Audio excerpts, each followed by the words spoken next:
Hello friends, Vardhan academy में आप सभी का स्वागत है। दोस्तों, आज से हम लोग अपने यूट्यूब चैनल पर प्रतिशतता को पढ़ेंगे। ठीक है, मैथ्स की जो क्लास है 26 शायद हो चुकी है, ये 27 है आपकी क्लास। और इसमें हम लोग आज से प्रतिशतता मतलब परसेंटेज को पढ़ेंगे। और प्रतिशतता की सिर्फ 3 वीडियो आपके आएंगे और पूरा परसेंटेज में जितने भी मेरे हिसाब से इंपॉर्टेंट पार्ट्स हैं वो सारे कंप्लीट हो जाएंगे। ठीक है, तो देखिए काफी दिनों से हम लोगों ने अपना सिलेबस नहीं देखा है। इतनी चीजें कंप्लीट हो चुकी हैं, बीजगणित और बीजगणितीय व्यंजकों का जोड़, ये सारी चीजें एक ही वीडियो में हमारी कवर हो जाएंगी, क्योंकि ये सिर्फ इसमें बहुत नॉर्मल नॉर्मल चीजें ही हैं, बहुत नॉर्मल है, कोई ज्यादा चीजें नहीं है। युगपत समीकरण आपका एक ही वीडियो में हम कंप्लीट हो जाएगा। ठीक है, बाकी ये चीजें आपकी बचेंगी। ठीक है, आज हम लोग प्रतिशतता स्टार्ट कर रहे हैं। ठीक है, अभी इस पे टिक नहीं लगाएंगे क्योंकि ये अभी कंप्लीट होना बाकी है। इसके अलावा इधर देखिए मेंसुरेशन हमारा कंप्लीट हो चुका है, तो इस पे मैं यहाँ पे टिक लगा देता हूँ। ठीक है, बाकी चीजें मैंने आप लोगों से कहा था कि मैं आज मिश्रित और दंड आरेख वाले नहीं, पिक्टोग्राफ और पाई चार्ट ये स्टार्ट करूंगा, लेकिन वो अभी स्टार्ट इसलिए नहीं किया है। मैं सोच रहा हूँ जो परिषदीय जो विद्यालय हैं आपके 6 to 8 उनकी भी बुक्स मुझे मिल जाए। मैंने एक टीचर से कहा है, गवर्नमेंट टीचर से, कि वो मुझे अवेलेबल करा दें। अगर वो मिल जाती तो उनसे भी, और जो और बुक है मेरे पास उन सब चीजों से मिलाकर जितना भी इंपॉर्टेंट चीजें होंगी उन सभी चीजों को एक पे मिला के फिर मैं उसके ऊपर वीडियो बनाऊंगा। ठीक है, तो दोस्तों आज की वीडियो स्टार्ट करते हैं और देखते हैं किस प्रकार के क्वेश्चंस आज की वीडियो में रखे गए हैं प्रतिशतता में। ठीक है, तो ये सिलेबस इसको साइड में रख देते हैं। और एक और बात मैं आप लोगों से कहना चाहूंगा कि आप लोग, मैंने देखा है कि बहुत कम कम वीडियो देखते हैं। मुझे उससे कोई फायदा नहीं है, बहुत ज्यादा फायदा नहीं है कि आप अगर थोड़ी वीडियो देखेंगे तो मुझे नुकसान है, ज्यादा देखेंगे तो ये तो फायदा है। लेकिन जानते हो क्या, कम से कम हम ये भी नहीं कहते कि आप शेयर करिए, शेयर कर मत करिए। जितने लोग देख रहे हैं वो लोग उतनी ही, वो लोग सही से वीडियो देखें। ऐसा लगता है कि जैसे आप लोगों को सब कुछ मतलब समझ में आता है, या फिर जो मैं बता रहा हूँ वो पहले से ही आता है। तो अगर आपको पहले से आता है तो भी कमेंट में मुझे बता दीजिए कि सर ये बहुत नॉर्मल है या ये टफ है, तो उस हिसाब से मैं आगे एडजस्ट कर लूंगा। ठीक है, तो जो जैसा भी लगा करें आप लोग कमेंट में हमें बता दिया करिए। ठीक है, तो चीज थोड़ी सी मोटिवेशन मिलता है, या फिर अगर कोई कमी है तो हमें पता चलती है कि यहाँ पे ये कमी रह गई है। ठीक है, तो दोस्तों आज की वीडियो स्टार्ट करते हैं इसी के साथ और देखते हैं। ठीक है, सबसे पहले देखिए प्रतिशतता में, देखें प्रतिशत कमी तथा प्रतिशत वृद्धि पर आधारित प्रश्न। मतलब अगर प्रतिशत कमी पूछी जाए कि कितने परसेंट अधिक है, तो अधिकता के लिए ये वाला फॉर्मूला लगा देंगे। और अगर पूछा जाए कितने प्रतिशत कमी करें कि इतना हो जाए, तो ये वाला फॉर्मूला लग जाएगा। अधिकता में 100 गुणा प्रतिशत कमी बटे में 100 माइनस प्रतिशत कमी। ठीक है, और प्रतिशत हानि कमी पूछी जाए तो 100 गुणे प्रतिशत वृद्धि और 100 बटे में 100 प्लस प्रतिशत वृद्धि। और एक और बात, अगर आपको परसेंटेज के जो बहुत नॉर्मल है कि परसेंटेज निकाला कैसे जाता है, अगर ये सब चीजें भी आपको नहीं आती बाई चांस, क्योंकि काफी लोग ऐसे हैं जो बायो से हैं, तो ऐसी कोई बात नहीं है कि कोई कोई बहुत बड़ी बात नहीं है कि अगर वो लोग बायो से हैं तो चीजें उनकी मतलब नॉर्मल सी बात है कि उनकी कमजोर हो सकती है। तो अगर आप लोगों की काफी कमजोर है और आपको मतलब परसेंटेज निकालना भी नहीं आता है नॉर्मली, तो आप लोग हमें कमेंट में बता दीजिए, मैं उसके ऊपर 4 से 5 मिनट की एक वीडियो बना के डाल दूंगा। ठीक है, तो चलिए आज की वीडियो स्टार्ट करते हैं। पहला क्वेश्चन देखते हैं। क्वेश्चन के हिसाब से ये जो फॉर्मूले हैं वो चीजें समझ में आती रहेंगी आसानी से। ठीक है, तो यहाँ देखिए सीता की आय गीता की आय से 10% कम है, बताइए गीता की आय सीता की आय से कितने प्रतिशत अधिक है। अब देखिए इस टाइप के क्वेश्चंस काफी पूछे जाते हैं एग्जाम से, काफी क्वेश्चन पूछे जाते हैं। अब इसमें पूछा गया सीता की आय गीता की आय से 10% कम है, बताइए गीता की आय सीता की आय से कितने प्रतिशत अधिक है। तो अधिक पूछा गया है, अधिक के लिए, अधिकता के लिए कौन सा फॉर्मूला, इसमें लगाएंगे 100 गुणा प्रतिशत कमी। ठीक है, अपॉन में 100 माइनस प्रतिशत कमी, कमी है तो माइनस, और वृद्धि रखनी है तो प्लस में। ठीक है, तो 100 गुणे में कमी कितनी है 10%, तो 10 बटे में 100 माइनस 10। जब इसको सॉल्व करेंगे तो ऊपर हो जाएगा 1000, नीचे हो जाएगा 90, जीरो से जीरो कट जाएगा। अब ये देखिए जो 100/9 बचा। ठीक है, 100/9, जब इसको भाग देंगे तो इसको क्या लिख सकते हैं, इसको जब भाग देंगे तो हमारा आंसर आएगा 11 सही 1/9 प्रतिशत। ठीक है, कैसे आएगा ये भी काफी लोग नहीं पता होगा। 9 से 100 को जब भाग देंगे तो 9 1 9 हो जाएगा। ठीक, एक बचेगा। ठीक, ऊपर से उतरेगा 0, 9 1 9 बचेगा, फिर 1 बचेगा। अब देखिए इस तरीके से लिखिए, बटे में 9 है, बटे में देखिए 9 है तो 9 को सीधे सीधे यहाँ रख दीजिए। जो आपका भागफल होता है उसको राइट में लिख देते हैं, मतलब सही में, जैसे इसको क्या पढ़ेंगे 11 सही 1/9, तो सही में 11 को रख देंगे और ऊपर 1 जो शेष होगा वो ऊपर रख देंगे। ठीक है, इस तरीके से इसको सॉल्व कर लेंगे। तो हमारी जो इतनी क्या हो गई, ये आई हमारी, क्या पूछी गई, कितने प्रतिशत अधिक है, तो इतने प्रतिशत वृद्धि। ठीक है, इतने प्रतिशत अधिक होनी चाहिए। ठीक है, गीता की आय इतने प्रतिशत अधिक है। ठीक ठीक, अधिकता पहले पूछेगी, वृद्धि की जरूरत ही नहीं क्योंकि अधिक तो पूछे गया था, तो अधिकता बराबर वृद्धि बराबर यहाँ पे ही लिखना था, वृद्धि परसेंट बराबर। ठीक है, इसी तरीके से नेक्स्ट क्वेश्चन ये भी वृद्धि वाला ही है।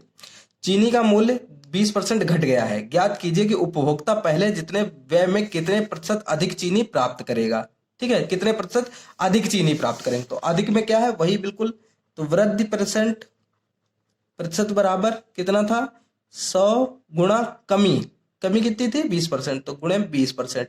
ठीक है, फॉर्मूले के हिसाब से 100 माइनस 20%, तब कितना हो जाएगा, ऊपर हो जाएगा 2000 बटे में 80 हो जाएगा। जीरो जीरो कट जाएगा, 8 से जब 200 को काटेंगे तो पूरा पूरा कट जाएगा, 8 से जब 200 को भाग देंगे तो ये आपका 25 बार पूरा पूरा कट जाएगा, तो आपका आंसर आ जाएगा 25%।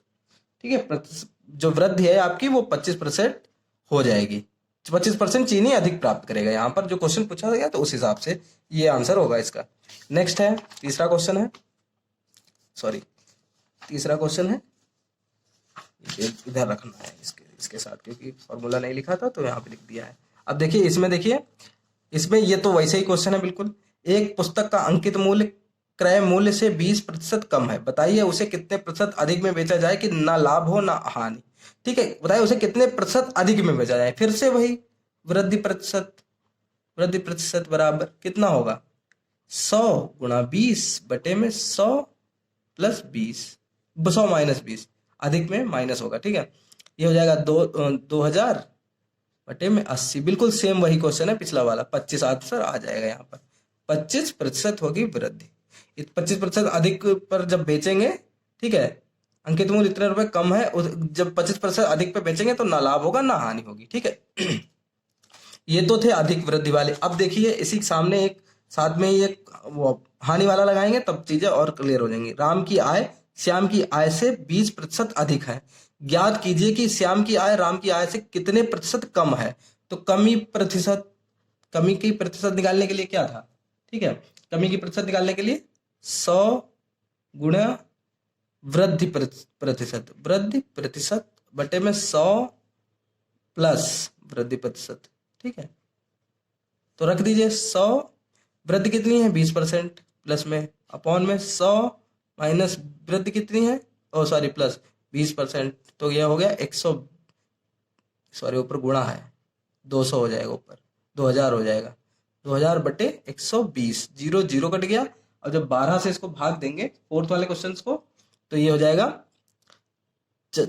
4 तिया 12, 4 पंचे 20, 50 हो गया। ठीक है, तो ये हो जाएगा 50/3, और इसको उसी तरीके से जब भाग देंगे तो ये इसको लिख सकते हैं, या तो 50/3% लिखेंगे, या तो इसको लिख सकते हैं 16 सही 2/3%। ठीक है, तो 16 3 48 हो, तो 50/3 ये यहाँ पर आपका आंसर आ गया।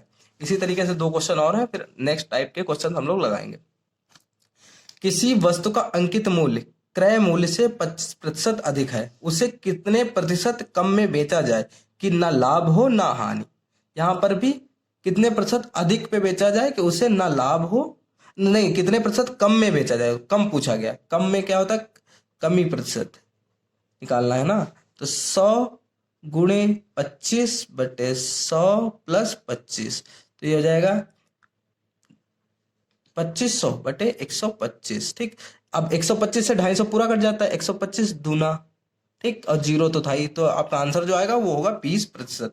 पांचवें क्वेश्चन का जो आंसर हो जाएगा वो हो जाएगा आपका 20%। ठीक है, इसी तरीके से आपका छठा क्वेश्चन है, स्पीड में नहीं लगा रहा हूं क्योंकि इस टाइप के क्वेश्चन ऊपर लगा चुके हैं, इसीलिए थोड़ा सा जल्दी लगा दिया। अब देखिए सरसों के तेल का दाम 15% बढ़ गया है, उसकी बिक्री कितने प्रतिशत कम होने पर दुकानदार के लाभ हानि पर असर नहीं पड़ेगा, कितने परसेंट कम होगी कि उसके ऊपर असर नहीं पड़ेगा। तो कमी प्रतिशत इसमें भी पूछा गया, कमी प्रतिशत बराबर 100 गुणे वृद्धि प्रतिशत, वृद्धि आपकी कितनी थी 15, ठीक, 100 प्लस वृद्धि प्रतिशत आपकी 15, तो ये हो जाएगी 1500 बटा में आपका 115। ठीक, जब इसको भाग देंगे आप, भाग देने पर आपका जो सॉल्व करेंगे तो कैसे आएगा, इसको दोनों को 5 से भाग दे दीजिए, 5 तिया 15, ऊपर हो जाएगा 300, 5 दूना 10, 5 तिया 15, तो 300 बटे 23, 300 बटा 23%, या तो इसको लिख सकते हैं 13 सही 1/23%। इसी टाइप में इन दोनों टाइप से ही किसी न किसी पर आपका आंसर आएगा। ठीक है, और इस टाइप के क्वेश्चन काफी पूछे जाते हैं। आएंगे इसी टाइप के क्वेश्चन। ये देखिए, अगर आपको फॉर्मूला नहीं पता होगा तो आप लोग इसको नहीं कर पाएंगे, इसलिए आप लोग के लिए ये टफ होगा। और क्योंकि उनको टाइम मैनेजमेंट भी पूरा सही करना है, क्योंकि 50 क्वेश्चन सारे तो बड़े तो दे नहीं देंगे, क्योंकि 2 ही घंटे का 2.5 घंटे का जो भी समय मिलेगा वो आपका निश्चित होगा, 2.5 घंटे का समय, ठीक है। और उतने में ही अगर आपको 50 क्वेश्चन लंबे लेंदी लेंदी दे देंगे तो आप लोग नहीं कर पाएंगे, तो उनको भी पता है, ठीक है। तो इसी टाइप से क्वेश्चन देंगे कि देखने में टफ भी हो, अगर आपको उसका फॉर्मूला आता होगा तभी आप लगा पाएंगे, नहीं तो नहीं, अन्यथा उसको नहीं लगा पाएंगे, ठीक है। अब देखिए, ये दूसरे टाइप के क्वेश्चन है। इसमें है प्रतिशत वृद्धि और कमी दोनों पर आधारित प्रश्न। मतलब ऐसे प्रश्न जिसमें प्रतिशत कमी भी हो एक बार और एक बार वृद्धि हो, मतलब एक बार वृद्धि या एक बार कमी करने के बाद पुनः प्रतिशत वृद्धि या कमी की जाए तो अंतिम रूप से राशि के मान में परिवर्तन कैसे निकलेगा, ठीक। पहला परसेंट प्लस दूसरा परसेंट प्लस पहला गुणे दूसरा प्रतिशत बटे 100। वृद्धि होने पर धनात्मक, मतलब अगर पहला मतलब वृद्धि हो रही है तो प्लस में ही रखेंगे, अगर घाट हानि हो रही है तो माइनस में रखेंगे, ठीक है। जो चीज प्लस में फायदे में हो रही होगी उसमें प्लस, और जो जिसमें हानि हो रही होगी उसमें माइनस रखेंगे। अब देखिए, इसी फॉर्मूले के हिसाब से पहला क्वेश्चन देखिए, पहले क्वेश्चन में दिया गया है, यहाँ पे इसको हटा ही देते हैं। एक व्यक्ति की आय 10% बढ़ी, कुछ दिनों बाद पुनः 20% बढ़ गई। इस प्रकार व्यक्ति की आय में कुल कितने प्रतिशत वृद्धि हुई? तो था क्या इसका फॉर्मूला? पहला प्रतिशत प्लस दूसरा प्रतिशत, फिर प्लस दोनों के पहला प्रतिशत गुणे दूसरा प्रतिशत बटा में 100, ठीक। अब इसमें देखिए दोनों बढ़ रहे हैं, तो 10 भी बढ़ रहा है और 20 भी बढ़ रहा है, तो दोनों में क्या, पहले 10 प्लस 20 प्लस, देखो सारे 10 भी प्लस में 20 भी प्लस में, पहला आपका क्या होगा 10 गुणे 20 बटा 100, ठीक। ये आपके जुड़ जाएंगे, ये हो जाएंगे 10 प्लस 20 30 प्लस 0 0 0 0 कट गया, तो ऊपर बचा सिर्फ 2, तो आपका जो आंसर होगा वो होगा 32%। और जब प्लस में आंसर आ रहा है, 32 प्लस में आ रहा है, अगर बाई चांस माइनस में आता है यहाँ पर तो ये हानि हो जाती है, लेकिन प्लस में आंसर आ रहा है इसलिए 32% वृद्धि है, ठीक, वृद्धि है। इसी तरीके नेक्स्ट देखते हैं, इसमें क्या है, एक व्यक्ति की मजदूरी पहले 20% बढ़ी, परंतु कुछ ही दिनों बाद मजदूरी 10% घट गई। इस प्रकार उसकी मजदूरी में कितने प्रतिशत का परिवर्तन हुआ? कितने प्रतिशत का परिवर्तन हुआ, ठीक है। पहले बढ़ी है और फिर उसकी घट गई है थोड़ी, तो मैंने क्या कहा था, जब बढ़े तब प्लस में, तो पहला क्या क्या है, पहला है 20% जो कि बढ़ रहा है 20, ठीक है। फिर 10% घट गई है, तो घटने पर -10 हो जाएगा, ठीक। बीच में ऐसे प्लस ही लगेगा, पहला आपका बढ़ रहा था 20 प्लस में ही रहेगा और माइनस में आपका 10 रहेगा बटे में 100, ठीक। 20 में से 10 गया, 10 बचा, प्लस बीच में लगेगा, ऊपर कितना बचा माइनस का 200, गुणा करिए, ठीक, बटे में 100, 0 0 कट गया, 0 0, ऊपर बचा माइनस का 10 प्लस फिर माइनस का 2 बचा है, प्लस माइनस माइनस हो जाएगा, 10 माइनस 2 बराबर 8, तो 8% ये भी आपकी वृद्धि हुई, क्योंकि ये भी आंसर आपका प्लस में आया है, तो आपका आंसर जो होगा वो 8% की वृद्धि होगी इसमें, ठीक है। नेक्स्ट क्वेश्चन देखिए, नेक्स्ट क्वेश्चन में है, बाजार मंद होने के कारण राम की आय 10% घटी, परंतु कुछ दिनों बाद आय 15% बढ़ गई। इस प्रकार उसकी आय में कितने प्रतिशत का परिवर्तन हुआ, ठीक। तो वही बात है, पहला क्या हो गया, पहले में क्या हो गया 10% घटी, ठीक, फिर 15% बढ़ गई, प्लस तो पहले में घटी थी तो माइनस का 10 गुणे दूसरी बढ़ गई थी 15% बटे में 100, ठीक। तो ये हो जाएगा, माइनस का 10 है प्लस का 15 है, तो प्लस का बड़ा है तो प्लस का आपका 5 बचेगा, ये प्लस भी लगा दीजिए, ऊपर बचेगा आपका 150, ठीक है, माइनस में बटे में 100, 0 0 कट गया, 5 से काटेंगे, 5 3 15, 5 दूनी 10, तो ये हो जाएगा 5 माइनस प्लस की गुणा -3/2, इसको ऐसे भी लिख सकते हैं, एलसीएम ले लीजिए, तो 2 एकन 2 हो जाएगा, ठीक, 5 दूनी 10 हो जाएगा, 3 एकन 3 -3, तो आंसर आपका आ जाएगा 7/2, 7/2% आपकी वृद्धि होगी, ठीक है, 7/2, और इसको ये भी लिख सकते हैं 3 सही 1/2% वृद्धि, ठीक है। पूछा गया था कि उसकी आय में कितने प्रतिशत का परिवर्तन होगा, तो जो परिवर्तन होगा वो आपकी वृद्धि होगी 3.5% का, ठीक है।